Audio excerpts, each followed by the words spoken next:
Salut à tous, c'est Goran pour Studio Sport et vous nous l'avez énormément demandé, on va enfin se faire le test du DJI OM5. Alors le DJI OM5, qu'est-ce que c'est? C'est un stabilisateur très portatif qui va vous permettre vraiment de libérer la puissance de votre téléphone portable en photo et en vidéo, de faire des plans très stylés sans prise de tête. Comme à son habitude, DJI a pris grand soin de son dernier modèle de stabilisateur, ils sont connus pour ça et vous savez quoi, on n'est presque pas étonné de par la bonne qualité de son produit.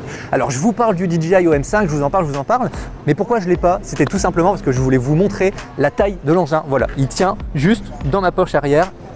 Il est juste ici et on va le découvrir ensemble en long, en large et en travers. C'est parti! Pour ceux qui ne connaissent pas forcément cette gamme de chez DJI, c'est tout simplement un des meilleurs modèles compacts du marché qui va vous permettre de stabiliser vos smartphones. La grosse évolution qu'on va noter par rapport à la génération précédente, et ça c'est vraiment important, c'est que la pince qui va vous permettre de mettre votre téléphone dessus est beaucoup plus permissive par rapport notamment au fait que les téléphones s'agrandissent, ils sont de plus en plus gros format. Voilà, ici vous allez avoir une compatibilité entre modèles de téléphone qui est beaucoup plus large et ça fait plaisir. Et enfin, en termes de nouveauté, et celle-ci elle n'est pas des moindres, c'est que ce modèle intègre, enfin, je ne sais pas, mais en tout cas, elle intègre une perche à selfie, ce qui fait de ce modèle une perche à selfie stabilisateur, que demande le peuple. Cette perche à selfie, c'est un bonus de plus de 21 cm qui va vous permettre d'exploser votre créativité, surtout d'avoir tous vos amis dans le cadre quand vous prenez en photo ou en vidéo, mais surtout de faire des plans que d'habitude, vous n'avez pas la possibilité de faire sans cette rallonge. En termes de stabilisation, DJI a pensé ça sur deux axes, à la fois celui des moteurs, donc l'axe matériel, mais également l'axe logiciel avec son logiciel de stabilisation amélioré. Avec ça, vous allez pouvoir vraiment secouer vos plans normalement, à part si vous faites des trucs très extrêmes, vous allez avoir toujours une image stable garantie. Et ça, c'est quand même pas mal. Dans les nouveautés, il faut aussi qu'on parle de Shot Guide. Shot Guide va fonctionner ainsi. L'OM5 va reconnaître l'environnement, le type de mouvement que vous voulez faire et va vous proposer des tutoriels pour réaliser le plan de la manière la plus stylée possible. En somme, c'est une très bonne fonctionnalité pour ceux qui débutent avec le DJI OM5. Toujours dans cet état d'esprit, DJI va également vous proposer d'autres fonctionnalités qui vont vous permettre d'optimiser des plans, mais également de vous en proposer. Je pense notamment au mode Clone Mi Pano qui va vous permettre de vous dédoubler en plusieurs fois dans un même environnement. Niveau mode vidéo, c'est plutôt du classique. Vous pouvez faire des plans en spin shot pour que votre caméra fasse des mouvements rotatifs simples, du time-lapse, un dynamic zoom, etc. Et sinon, qu'est-ce qu'il en est du suivi et du tracking de mouvement? Parce que ça compte quand même. Eh bien, DJI n'a pas hésité à tout améliorer de ce côté-là, histoire de ne pas se reposer sur ses acquis. Il peaufine ainsi l'Active Track 4.0. Vous aurez à votre disponibilité notamment un suivi de visage performant pour le mode selfie et un zoom jusqu'à x3 avec une vitesse de 5 mètres par seconde. Ok, tout ça c'est bien beau, mais c'est que du papier, c'est que du théorique. En vrai, qu'est-ce que ça donne? Eh bien, c'est ce qu'on va voir tout de suite. Donc ce qui va se passer, c'est qu'on va se faire une petite prise en main test là tout de suite. J'ai le OM5 juste là, comme vous pouvez le voir.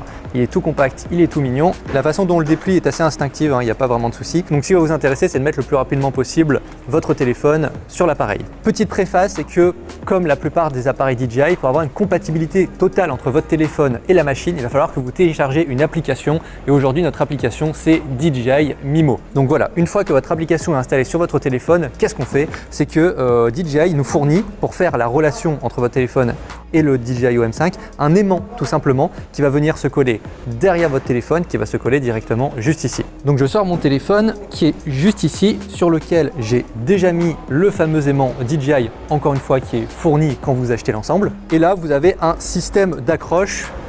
Voilà, tout simplement, ça y est, c'est mis, c'est aimanté, il n'y a pas de souci. Une fois que c'est fait, ce qui va vous permettre de faire la liaison entre votre OM5 et votre Mimo, c'est tout simplement votre connexion Bluetooth. Pas de panique, il y a évidemment un petit tutoriel quand vous allumez les deux pour faire la liaison, c'est super simple. Et une fois que c'est fait, c'est simple, on va passer à l'allumage de l'appareil. Vous avez un petit bouton latéral sur la gauche pour l'allumer, vous restez appuyé et magie, il va se calibrer tout seul. Hop, et voilà.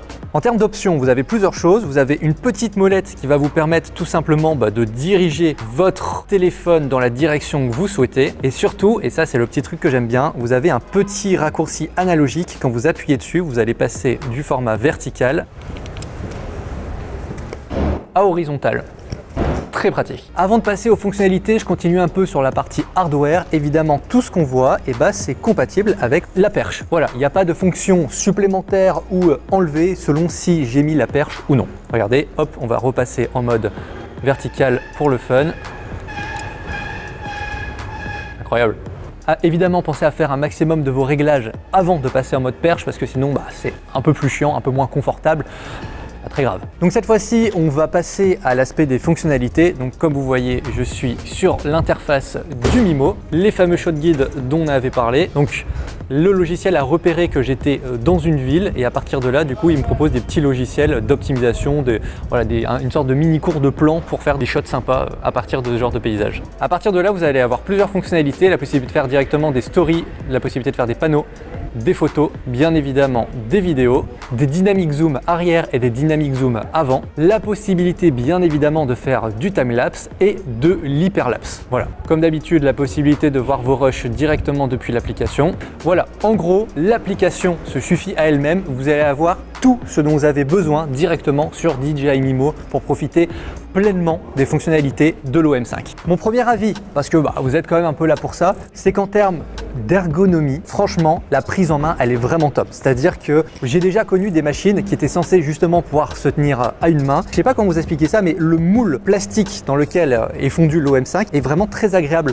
à prendre en main. Il y a un bon grip. Et ça, c'est quand même important pour éviter de faire tomber votre téléphone à peut-être 1500, 2000 euros que vous venez d'acheter. Quoi d'autre? Peut-être que je peux regretter le fait que la perche à selfie soit un très bon bonus, mais soit peut-être un peu courte. 21 cm, c'est pas la panacée non plus. Un des points forts, ça va être l'application. Le DJI Mimo est vraiment super compact, super fonctionnel. Vous allez avoir une prise en main complète, vous allez comprendre le logiciel juste en quelques minutes d'utilisation.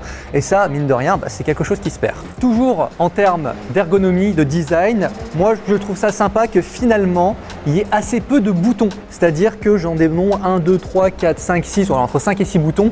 Voilà, vous n'allez pas vous perdre. Quand vous voulez faire un plan rapidement avec le bouton qui est dédié, vous n'allez pas avoir besoin de 2 heures pour dire merde, qu'est-ce qu'il faut faire, tout ça. Non, c'est vraiment super pratique, super bien pensé et ça, c'est bravo DJI. Je suis extrêmement fan de ça. Voilà. À part si vous l'avez en bout de bras toute la journée, vous avez là un produit qui ne va pas vous lâcher. Et ça, en termes d'autonomie, c'est quand même canon. Alors là, c'est plus un prérequis qu'un avantage.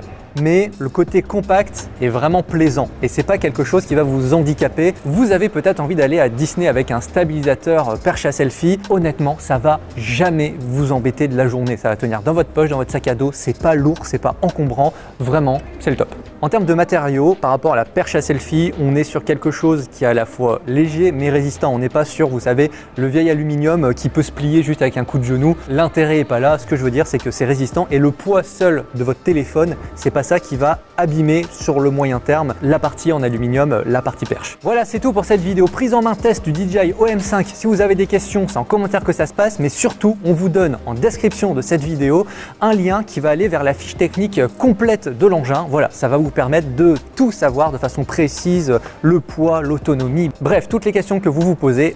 C'est en commentaire et en description que ça se passe. À titre personnel, en tant que professionnel de la vidéo, j'ai peu utilité de ce genre de machine parce que je vais utiliser des caméras un peu plus grosses et des plus gros stabilisateurs comme ce qui est en train de nous filmer actuellement. Donc ce n'est pas un produit que moi j'utilise dans la vie de tous les jours. Après, si un client devait me demander du matériel pour pouvoir l'équiper tout simplement pour faire des plans clean sur des petites prods avec des téléphones, est-ce que je lui conseillerais le DJI OM5?